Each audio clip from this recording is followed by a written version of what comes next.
जावाई 15 दिवस झालं तुम्ही सासरवाडीत आलेले, केव्हा जाणार आहे तुम्ही आता?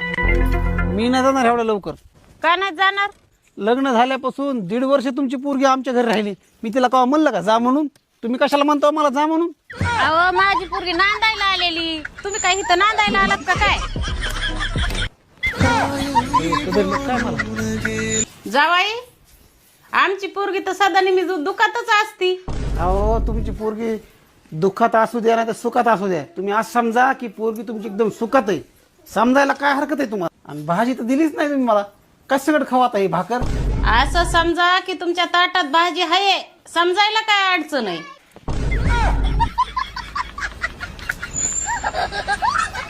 हॅलो हा महाकले बाई, आमच्या इथं ना कुत्रीला 4-5 पिल्ले झाले तर बघा, आणि लय चांगले चांगले कुत्रे आहेत. तुम्हाला राखणीला कुत्र घेऊन जा. आम्हाला काही गरज नाही कुत्रे. सोनूची मम्मी आहे ना, माया सख्या मामाची पोरगी. मग मी उन्हाळ्यात शाळेला सुट्ट्या लागल्या ना, तर माया मामाच्या गावाला जायचो.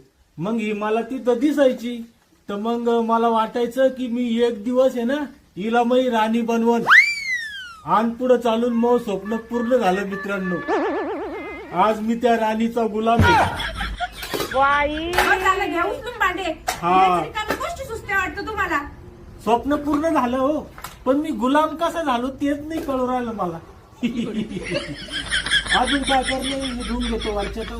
देवा, मी आजपर्यंत तुझ्याकडे काही मागितलं असन तर ते मायासाठी मागितलं देवा, पण आज पहिल्यांदा माया बायकोसाठी काहीतरी मागणार आहे.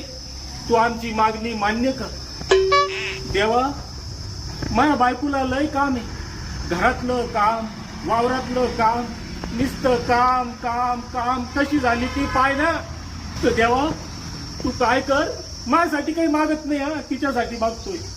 तू काय कर, तिला लय काम आहे ना, तर तिला एक सवत दे देवा.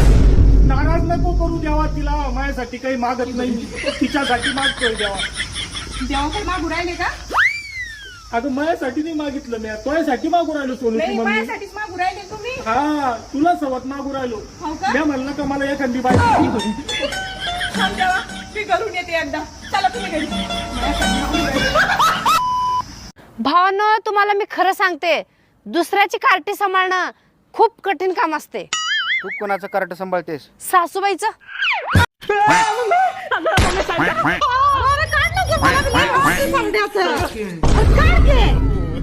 अगं बायको, तुला सरड्याची भीती नाही वाटत? मला नाही भीती वाटत सरड्यांची, कारण माझं लग्न सरड्यांच्या खानदानीत झालंय. सासू पोराला बघून रंग बदलते आणि नवरा तर अख्ख्या खानदानीला बघून रंग बदलतोय. क्या मुस्कुरा. घरी पाहुणे आले होते. मी विचारलं गरम घेणार की थंड घेणार, ते म्हणले दोन्ही. मग काय मंडळी, मी चहामध्ये बर्फ टाकून दिला त्यांना.